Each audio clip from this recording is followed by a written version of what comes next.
tuke jotugo mane kod ng'ol mago opira midendo ni Paravoli e kaunti ma Mombasa ne jobago ng'anyo mamuol e dho apisi mar gavana ma Mombasa ka giseyo tend kaunti no kuom rem siro wuodhgi mar dhi e piem machakore kiny e kaunti ma Makueni kotengi kod jakom margi Jared Otieno.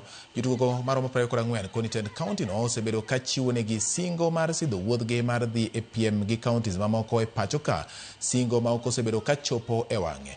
Gikoni piem madhi timore Makueni en mano madhi chuogo jotugo mabiro dhi e piny China higa manyien kendo dhi kelo kanyakla jowetegi mawuok e counties mopogore opogore pacho ka. Today is our last day. Tunakuomba, tunataka kuenda Makueni. Kama ingekuwa ya siasa ya ODM, vile tuliona vile ulifanya pale Mama Mgina, tena ulifanya sana. So hii pesa yetu kidogo, afike hata 300,000, tunakuomba ili timu aende Makueni.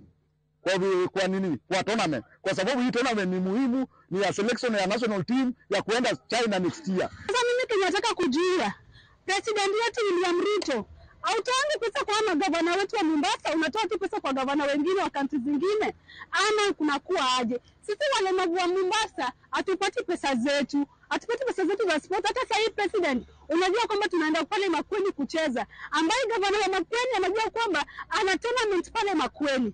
Tunataka tujue pesa yetu inaenda wapi.